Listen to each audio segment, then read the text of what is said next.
Welcome to Torah Smash, the podcast for nerdy Jews, where our lives of Jewish learning collide with our love of nerd culture. In each episode, we discuss what we lovingly call a Torah Smash, which we have defined as a beautiful collision of one thing from the world of Judaism with another from nerd culture. I'm Ethan Lane Miller, and joining me today are Barack Malkin, RDY, Danny Fingeroth. Woo! Yeah.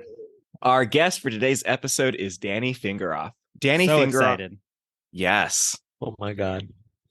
Calm down. You'll always be disappointed. Danny Fingeroth was a longtime writer and editor at Marvel Comics, where he ran the Spider-Man comics line and wrote comics including Darkhawk and Deadly Foes of Spider-Man. Danny is a recipient of the Inkpot Award for Lifetime Achievement in Comics from the San Diego Comic-Con. He's involved in various aspects of the Jewish comics experience, also known by the acronym JUICE, which is a convention coming up on November 12th in New York City.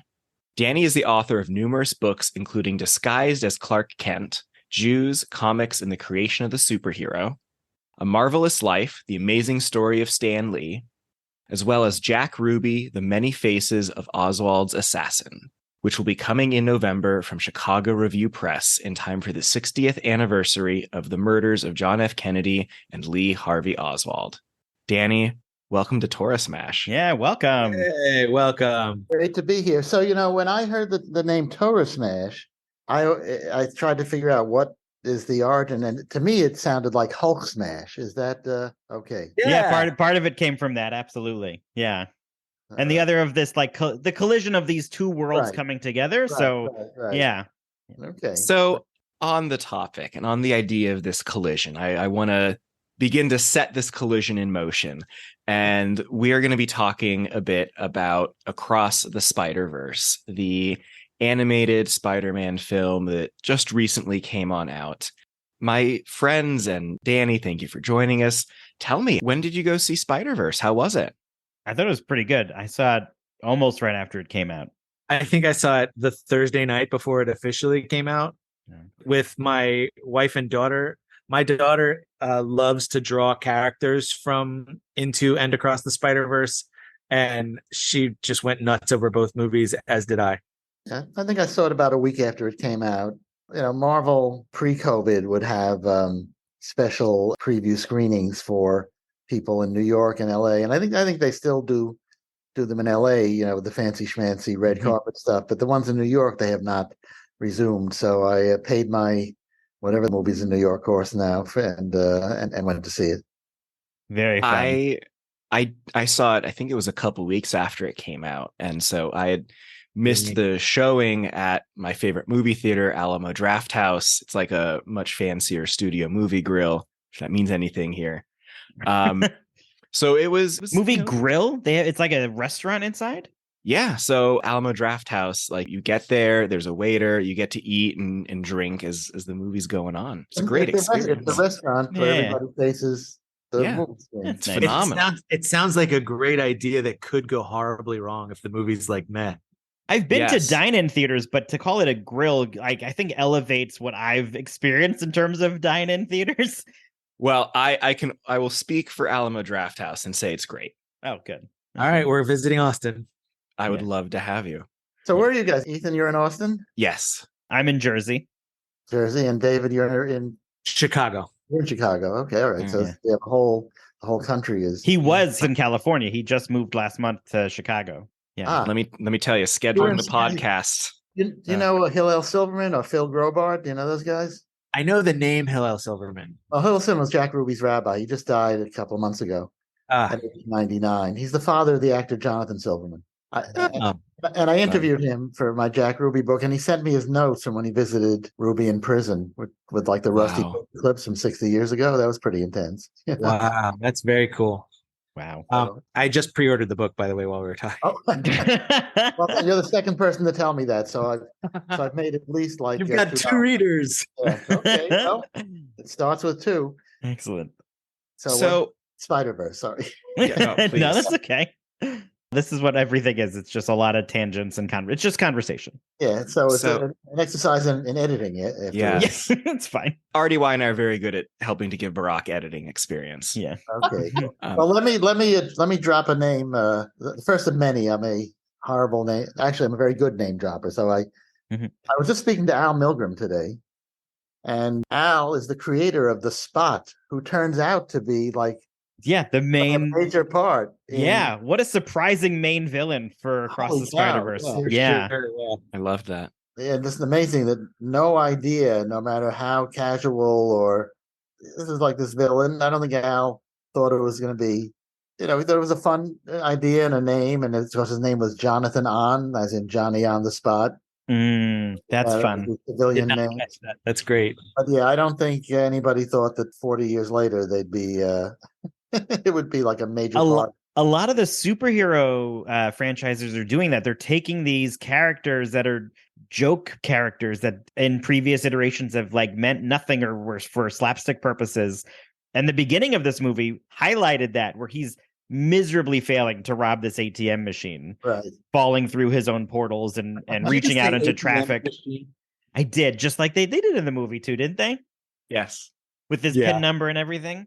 And so like they highlighted that, and I thought that's where they were going. And then he became this mass. It was wonderful. I thought they did a great job with it, tying it all together. Yeah. No, those movies, it's amazing that, just saying today, they had to really wait for a couple of generations of Hollywood producers to like retire and die so that people could come in who actually took the material seriously and not, Mhm. I mean, now it may be the opposite direction. Maybe they almost take it too seriously, but to get people in who would take it seriously at all really took a whole, my favorite thing about that is the classic meeting with, I think Stan had it and probably other people with Hollywood producers. They'd be talking about a Spider-Man movie and someone would say, does it have to be a spider? Well, right. This was the character that Stanley got laughed out of offices over and over again to try to pitch. When Spider-Man, of that you can't have teenagers like aren't superheroes and they're just sidekicks sort of thing.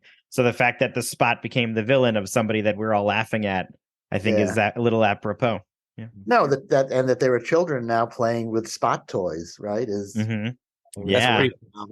I think that's also something that's very much in the Marvel method of storytelling, is that the little guy is just as much a big deal as the main character, right.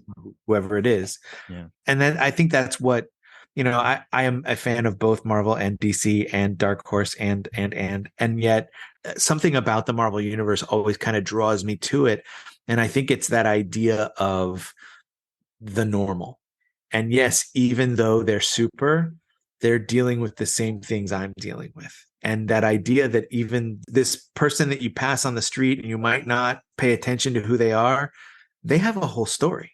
Everybody, right? Everybody is the hero of their own movie. That that was, the first person I heard quoted on that was Jack Kerouac.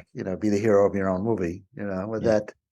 But yeah, we are. I mean, yeah, that's the key to writing and to writing anything, right? Fiction or biography or the idea that everybody is the most important person in their story. Yeah, you can't forget that. I love this because I can easily imagine us all four seeing this movie together, walking out of the theater, or perhaps being escorted out of the theater because we're still sitting there trying to talk about everything and really dive into it. But we all saw it separately on our own in our own theaters. But did you know that while all of us saw Across the Spider-Verse, it is possible that not all of us watched the same movie? No. I think I know where is this part of the Smash lead-in? It might be, Barack. It just might. So some fans noticed after the movie, and Kotaku.com kind of grabbed a lot of these observations together and saw that there were at least 2 versions of Across the Spider-Verse that were released in theaters. How Really? Yeah. So according to the article, there are some lines in certain scenes that are added or removed or altered. So some things like, for example, and this is from the Kotaku article, After falling through one of the spots at the beginning of the film, Miles's dad, Jefferson Davis, will either groan and look around, or we'll get a snappy reaction shot of his face. Some versions have Miles hearing about Hobie Brown, Spider-Punk, for the first time, don't include a little line of text of Miles saying his name out loud above his head. Some cuts don't have Miguel saying that's funny when Gwen Stacy tries to explain why she's with Miles. And the spot will either say, oh, what the heck, or which would not be good, in the scene where he puts his finger on the mini collider. Is this real? Wait a second. Yeah. Is this like country by country, or is it random? So I did a little bit of research on this. Good. And first off, it is confirmed. The associate editor, Andy Levitin, confirmed that there are different versions of the films that were out in circulation and posted on one of his social media accounts. I was wondering when people might start noticing. And that's not in the Kotaku article, but others have said that they think it had to do with the American version versus the international version, and which showing and was that makes scheduled and sense. sent. Yeah. And which was those differences don't sound like they would be offensive to other cultures or something, or not understood by other cultures. It's an odd, those are odd little differences. Mm-hmm. So listeners, if you have or were able to find a more official reason for this, please write on in and let me know. But there were, at least as far as we know, 2 versions of this movie. And perhaps we saw different versions of the same movie. Like Clue. Yeah, but that's more blatant. That was way more blatant. So what is the Jewish connection I'm trying to pull from this? And RDY's eyes just got a little bit wide, listeners. Yeah, I was hoping for a little more lead in. Oh, it's an Ethan episode. You're not getting more lead in. Oh, right.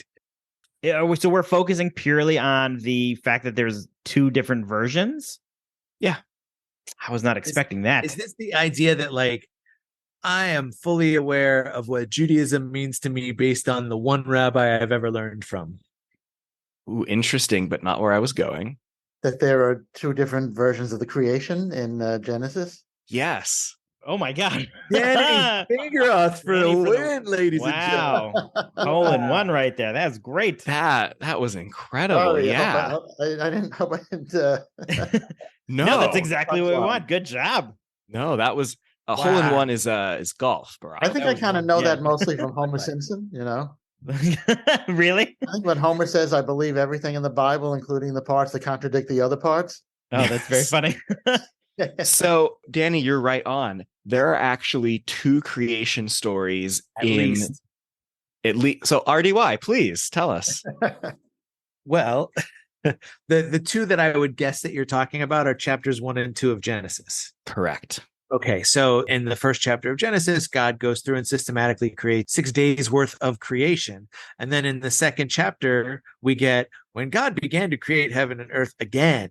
So it's this like, wait a second, didn't we just read that in the last episode? So there's this other creation narrative. And then there's, of course, the story of Noah and the ark, where the world gets created again, but washed out with water. So we'll leave that one alone. Oh, that's really interesting. I wasn't even thinking of pulling in Noah and the ark. So that's potentially a third creation story. That might really be an editing issue with the book, There are so many editing issues with this book.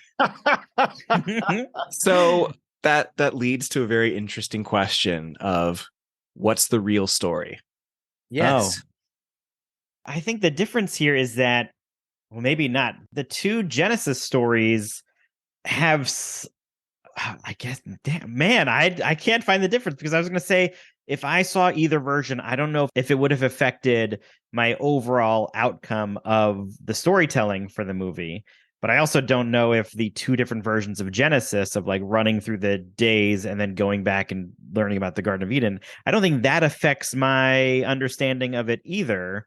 If I were to get one or the other, I guess there is the difference. We get both of them in Genesis, whereas we're apparently only getting one of them in the theater. So one is the director's cut. Ooh, yeah. The director's cut is like very it's all the Midrashim and commentary added in, and apparently in slow motion unnecessarily. But then you have the director's cut of Touch of Evil, where they take the credits off that great opening sequence of the bomb in the car. So sometimes the director's cut is an improvement. That's true. Yeah. So what do we do? How do we reconcile it when these two versions of the story, be it the director's cut or Genesis chapter 1, Genesis chapter 2, don't necessarily fit together super well in a puzzle piece, and sometimes there are contradictory texts, in this case in the exact same book? You're hitting a point of passion for me, Ethan, and I would like to say right from the top that if a person believes that this stuff actually happened, maybe they don't understand the text.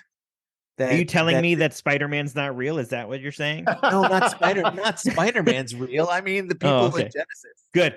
My whole life was about to crumble. The Torah, the Bible, is a story written by people, redacted over time, and edited and altered and told orally. So we change details.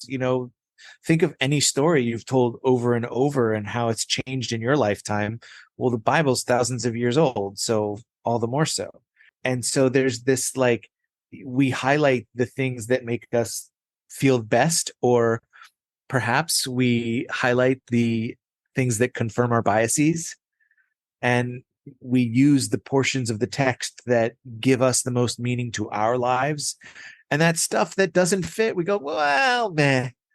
And then some people, maybe not who are quite the larger part of our dozens of listeners, would say that there was even a whole New Testament that, okay, forget the other stuff. Wait, we're still going to keep the stuff that allows for slavery and bigotry and racism, but we're going to eat pork now.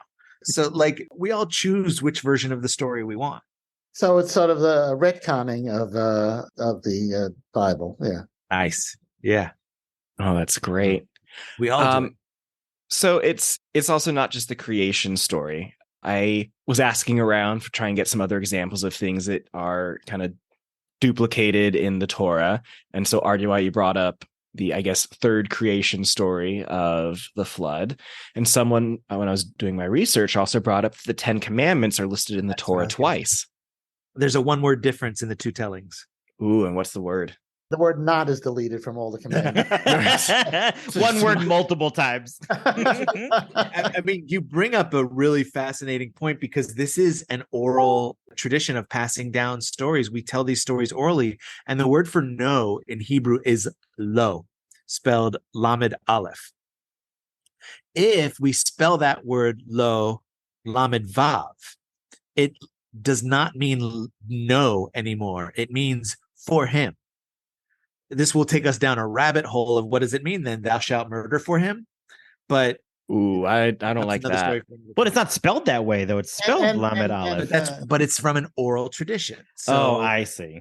Oh, lo tirtzach it really should mean don't murder, and I hope you believe it means don't murder. But it could. Some of them. Is it low or al in the? In this case, it's low. Yeah. It's lo tirtzach. Yeah, al tirtzach is like don't stop doing it right now, and lo tirtzach is don't ever do it, and tirtzach is murder. Is the example I'm choosing for. So if I know Torah and I know rabbis and I know commentary, I'm sure not a lot of people have talked about the differences between those two listings of the 10 Commandments and the one word difference and what that means, right, RDY? Sarcasm is like a second language to me, so I hear it. I can tell you, pulling in my own personal fandoms, thinking about Star Trek and Star Wars, when there are prequels or retcons or possibilities, there's definitely never ever commentary and discussions and what does this mean. So it's fascinating, the discussion of what is real, what really happened in this case, thinking about Spider-Man or Star Trek or Star Wars, this fictional universe, and RDY, your perspective of, not just to promote my book, but please, gone down 1,000 rabbit holes with the Kennedy assassination with this Jack Ruby book. I mean, that's every theory about the Kennedy assassination, which, the people who have those theories don't call them theories. They call them every true, unalterable narrative is just filled with possibilities that are taken to be true, and assumptions that are taken as gospel, if you'll pardon the expression. And because in the book, I don't pretend that I'm going to solve the mysteries of the Kennedy assassination.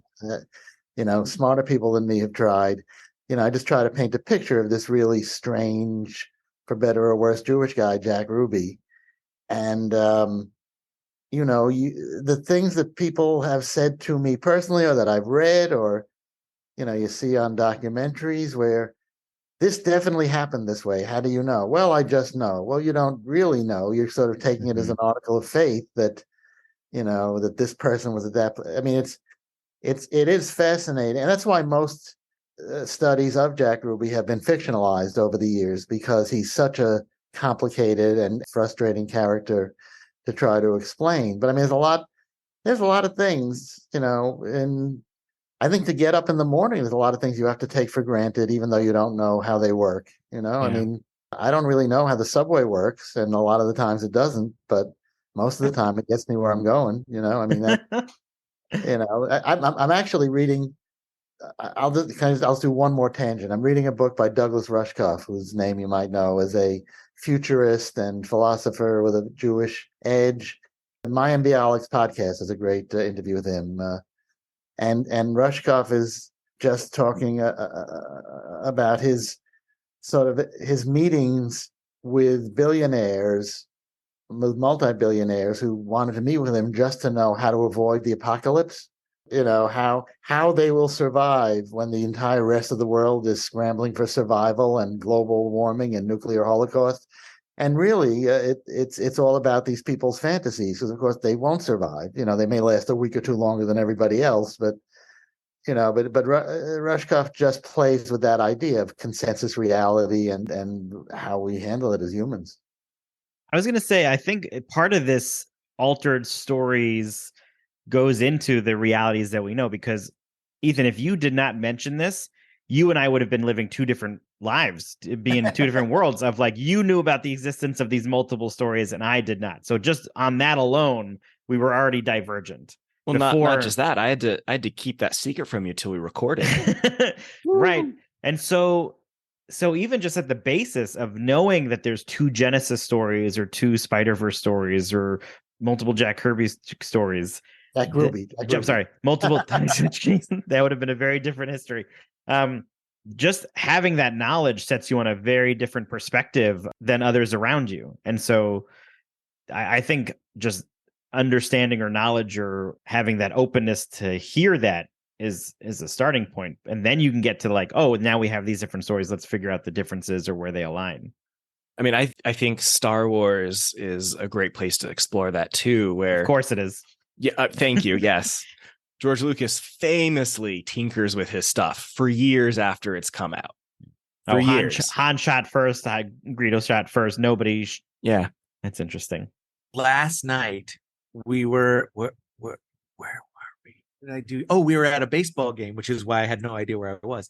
A sports ball game. We were at a sports ball game, and it just so happened to be Star Wars night at Wrigley Field.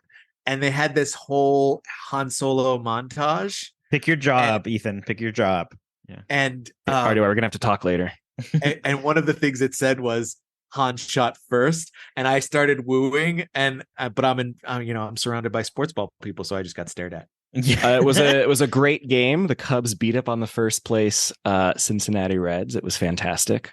I don't know what these words are so much as a travesty of errors, but okay. My father is from Skokie, so I have been blessed and cursed with being a longtime Cubs fan. I'm going to have to stop this sports ball conversation and swing us back. This is way too far out. I'm from the holy city of Cincinnati. I'm born and raised. Usually I have my questions of clarity for RDY, but Danny, I'm going to ask you one because we talked about these differences in the Torah of these stories that have shifted or we have this different understanding.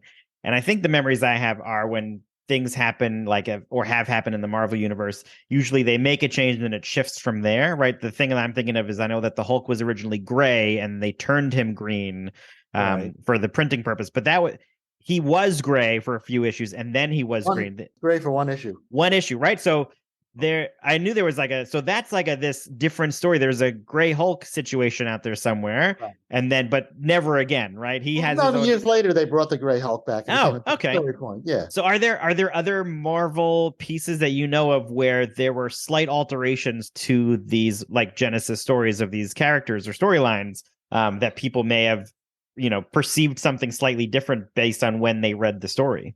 Wow.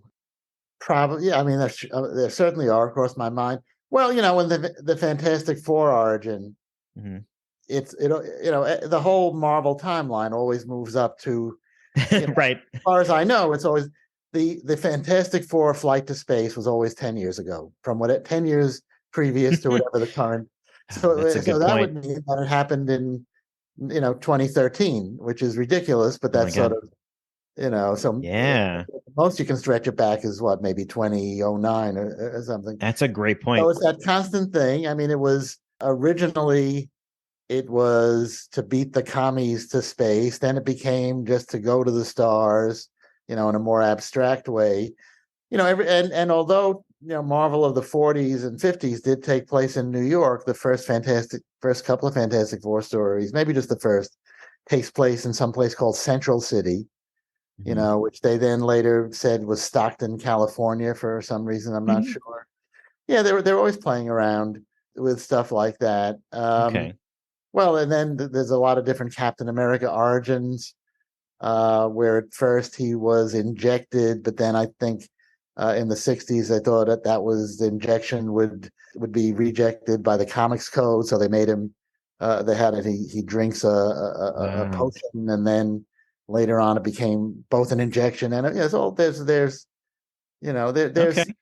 there's stuff, there are more significant things than that I'm probably, just the idea of making Magneto, a Holocaust survivor, and then making, it took years for them to say conclusively that he was Jewish at all, because they didn't want a genocidal horrific villain to necessarily be identified as specifically Jewish. I love that you brought that up, because I wanted to ask. One of the things that Spider-Verse talks about is a canon event. The idea that there's certain things that are just canon to who Spider-Man is. And something I've been wondering and thinking about is, the Holocaust tie-in to Magneto is, in my mind, such an important part of the character. And as we look to Marvel and the MCU potentially bringing in the X-Men and mutants into things, as the Holocaust fades from memory, what is Magneto's canon event? At what point do we have to consider updating or revising his backstory to make it fit with the 2020s? Right. Wow. Well, as you may recall, Magneto was reverted to infancy in an issue in the 70s, or maybe even the 60s. At one point, so kind of his age is, and Nick Fury takes that infinity formula. But I mean, I think it's a great question, because the Marvel universe, even more so than the DC universe, the Marvel universe is really predicated on World War II. It's so much of that. You can fudge the Fantastic Four's origin to not be connected to the Cold War necessarily, but so much of the Red Skull and Captain America and all those foundational myths and Nick Fury are tied to World War II. I just don't know how you ever, I don't know why I don't know why necessarily why you would want to, but to divorce it from that seems like it's losing the souls of the character in some way. And yet it becomes untenable. I think that was one of the reasons why I didn't like Indiana Jones Temple of Doom so much, is because there weren't Nazi villains in that one, right? Is that all of his other movies deal with World War II and Nazis, and that one he's completely separated from that area, and so not a concern, and definitely, except for Crystal Skull, by far not the best of the Indiana Jones movies because of his tie to the Nazis. I don't know that I agree with you on that one. I think the reason that's not this good movie is because it has singing in it. Okay. So I still want to call the question, so to say, and what is a canon event? How much can we tweak things before it truly changes the person and who they are? So Uncle Ben dies. And that supposedly, according to the Spider-Verse, is supposed to happen for every iteration of Spider-Man. But how that Uncle Ben character, that archetype dies, is very different in each telling. At what point does it change to the point that it's no longer the same story?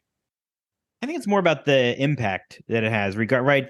Uncle Ben, Aunt May, Uncle Aaron, right? Not the same names, same impact, same connection that the character has to that person when they pass away, as opposed to the uncle they haven't seen for 10 years. Right? We haven't seen an Uncle Ben in the MCU. Maybe we'll get a different storyline for him if he comes back or not. We saw a suitcase with his initials in the first one, but who's to say they just got divorced and he's not living with them, and therefore Aunt May took on that role of this close relative. I think it has to do with the heart connection, right? Marvel has a lot of things that have to do with love and emotions. And so I think that's what ties the canon. It's not the names, it's the impact and the relationship to that person. So World War II is the Marvel's canon event to mix worlds. I think so. In every one of those alternate Spider-Verses, does Uncle Ben die because of something Peter didn't do or did do? Oh, that's a great question. Or tried to do but couldn't. Yeah. And then isn't for Ghost Spider, isn't it Peter Parker who dies because of something that Gwen Stacy couldn't do? Correct me if I'm wrong. I think you're right. Well, it's that feeling.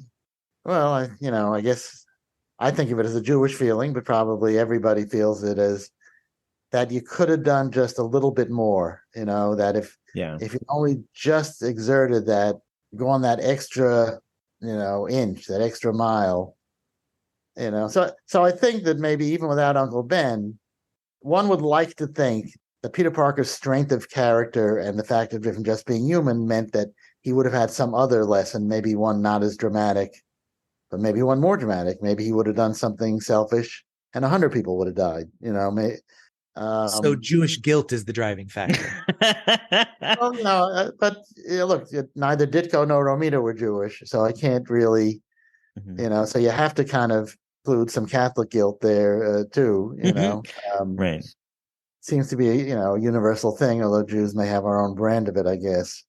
There's a great line in the movie The Killers with the original one from the 40s with Burt Lancaster, and little spoiler alert here. It's from a movie from if you haven't seen it in the last long enough, in the last 80 years. That the movie opens. I mean, the movie opens up with a couple of hired killers. One is William Conrad, who played Cannon. They find the Burt Lancaster character and they shoot him, but he's not quite dead. And somebody, but he's dying. And another character comes in and says, "Why did they shoot you? What happened?" And he says, "I did something wrong once." Oh, that's crazy. Is that what Johnny Dangerously is spoofing? Oh, what is John? I love that movie. Which part? When the bad guy says, like, anytime anyone does something to me, he says, never smack me. My mother smacked me once. Oh, maybe. Oh, that's very funny. So there was a book about a year or so ago, give or take, by Robert Leahy, I think is his name. It's one of those Leahy, so never sure how to pronounce those, about regret and how regret can actually be a positive thing. And please forgive me if anyone is more familiar with the book than I am, but this idea that it can be a driver to do things better than we did before. And I think the way he phrases it is that when someone tells you what they regret, they're telling you who they are. They're telling you what's important to them. And so that idea of not being able to save a loved one and turning that into saving as many people as they can, that's what makes that a canon event, I would say, for all of the spiders out there. And for Batman, of course, that's his. Yeah. Oh, that's good. I was actually talking to my son today about Batman and the Joker, and we were talking about good villains, and he brought up the Joker, and I said that Batman and the Joker are the same, except that one of them turns their psychosis to good and one turns it to evil. Well, I was just, I mean, I didn't make this up, but I was saying it on a Spider-Verse panel in San Diego last week. That what makes a hero, right? The hero origins and the villain's origins are the same thing. Yeah. Mhm. One terrible thing happens to them, and here's their response. Well, what makes the superhero, right, or the hero, is that they decide that they're never going to let anything bad happen to anybody again. The villain's response is they're going to spend the rest of their life getting payback on everybody, on everybody. But the origins are the same for heroes and villains. Yeah. Right. Oh, I want to, while we're on the Spider-Verse topic with that idea in mind, the end of this movie was I loved the twist that he's now was universe 42. Is it 42? Yeah. Oh, 42, because I believe they named it after Jackie Robinson, is my guess. Oh. I was thinking Douglas Adams. Oh, maybe. But they go back and he's in this universe where there's no Spider-Man, and now his Miles Morales Prowler is on the offensive.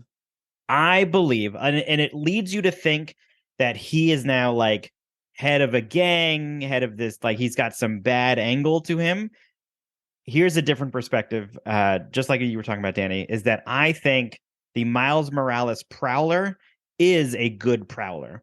That even because he wasn't bit by Spider-Man, and Uncle Aaron's not gone, but his dad has passed away, and so maybe that was his triggering moment, is that in the third movie, in Beyond the Spider-Verse, whenever we end up getting it, that Prowler that we met is actually trying to protect his city, and this new person with powers has shown up, just like I'm sure lots of other people have been destroying the city, and he is doing this as a way to protect his New York.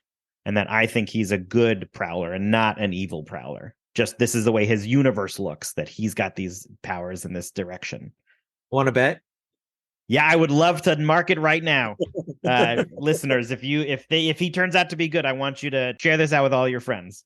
Yeah, the name is problematic. It's unlikely like a good guy would call himself the Prowler.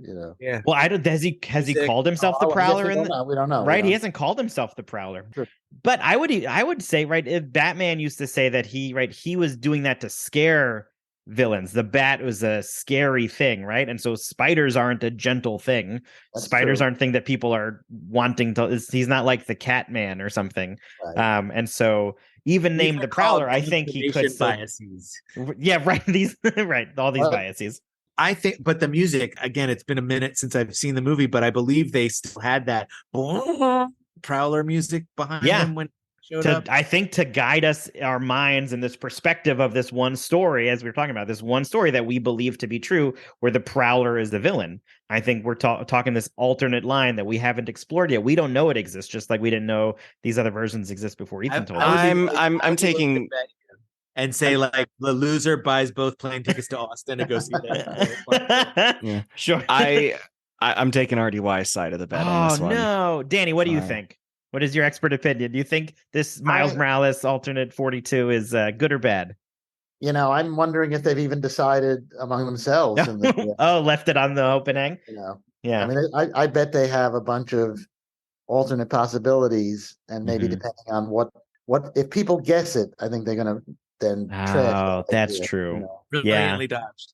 That I would say look, in the comics, the Prowler was never a real villain, right? He was well intentioned. I think he had good reasons. Yeah. I have to admit, I have not thought about it, so I can't. All right. I have no dog in this fight. I have no spider in this fight. It was a beautiful Jewish answer that both fully answered it and also let us interpret it ourselves. I also, can I just rewind about 10 seconds as well? Yeah. And I mentioned the Prowler music, and in Across the Spider-Verse especially, the music was like its own character.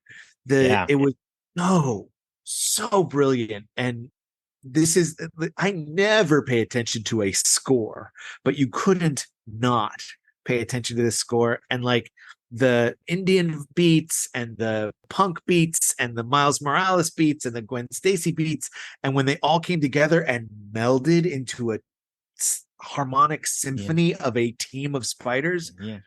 Good. Her new band. Yeah, it was her new band's music. Yeah. Right.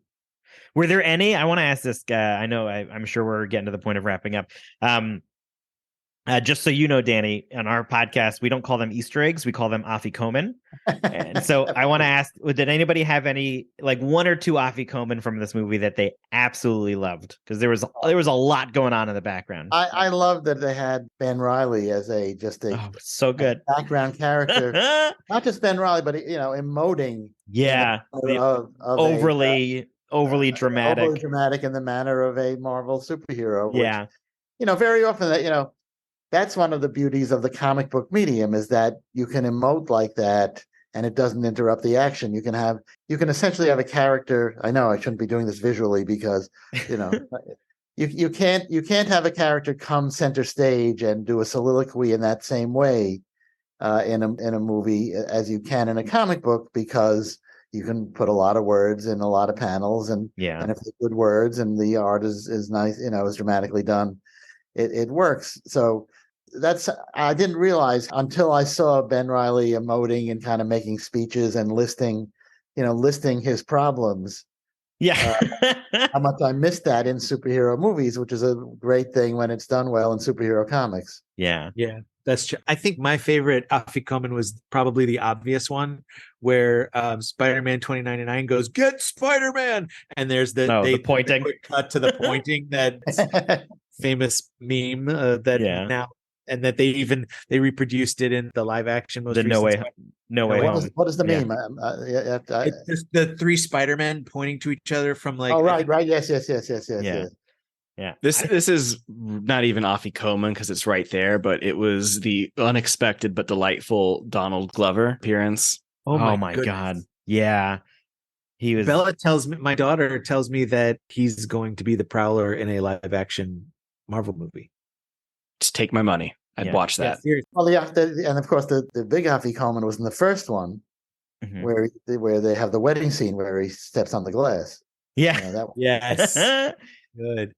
I think I'm going to point out too, I really enjoy, I can't wait to go back and pause when this is streaming throughout the entire movie, but I really enjoyed all of the Renaissance Vulture like the scribbles around the edges of his drawing that they like left in from the artwork sort of thing. I thought there's a lot of that like slight background writings that I'm looking forward to checking out. But then the Spider-Man that I loved the most in all of this was the paper bag one from the issue where Spider-Man's in the Baxter building and he has to escape, but he doesn't have his costume. So he wears a Fantastic Four outfit with a paper bag over his head. And that's one of the Spider-Man chasing through the chase scene. And that was fantastic. I like that. Great. Well, that's what I've got, y'all. This conversation was everything I hoped it would be. That's awesome. Yeah, Danny, thank you so much for coming. Thanks for inviting me. Do you have any shout outs or plugs you want to give before we wrap up? I want to plug for the, of course, for the Juice Convention, the Jewish Comics Experience in New York. It's November 12th, which is a Sunday, but we will be, if you can't make it to New York, if your pied-à-terre in Gramercy Park is not available that weekend, we'll be doing a lot of events leading up to and leading from it online that people can see and maybe even participate in. We're lining up a lot of really cool stuff with interesting people from all different aspects.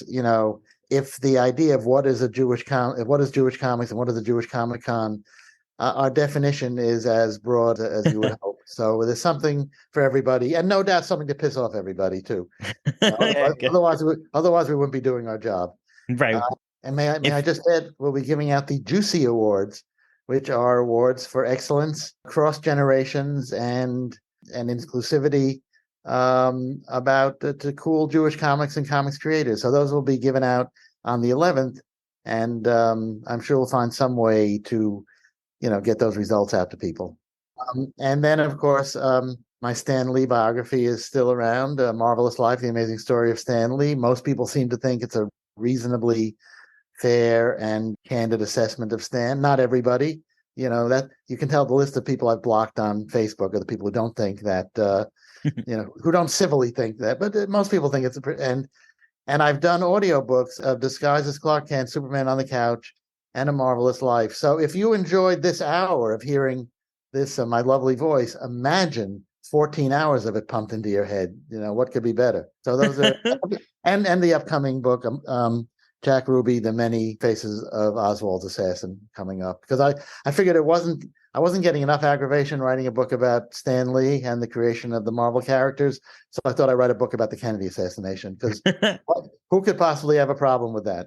That's fun. Awesome. Thank you.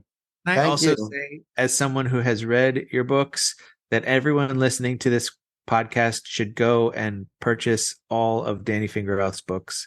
They are wonderful and insightful, and you can even use them to become a rabbi, because I used 2 of them in my thesis. I was going to say a rabbi said that, so it must be true. Excellent. Awesome. Well, that'll do it for this episode of Torah Smash. Our fiscal sponsor is Jewish Creativity International. Our theme music was created by Sean Fogel. You can check out Sean's bands and studio work at www.thesleepywest.com. This episode was supported in part by Juice.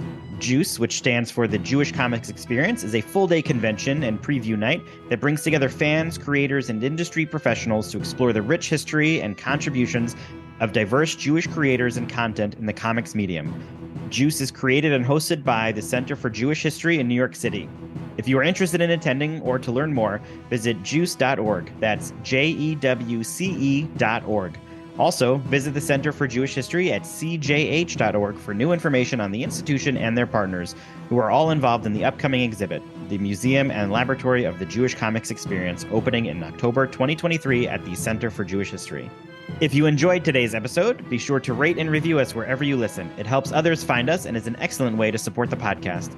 We want to hear from you and continue today's nerdy discussion. Go to torahsmash.com to find where to connect with us online, purchase swag from our store, support us with a donation, find previous episodes, and more. And, all right, let's do this one last time. Our names are Barak, Ethan, and RDY, and we record a podcast for nerdy Jews. And for the last year, we've been the one and only Torah Smash. I'm pretty sure you know the rest.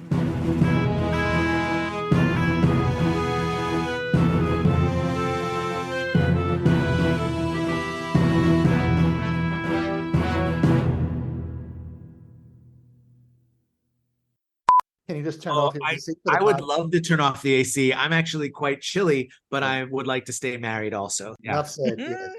I'll see you at Juice. See you there.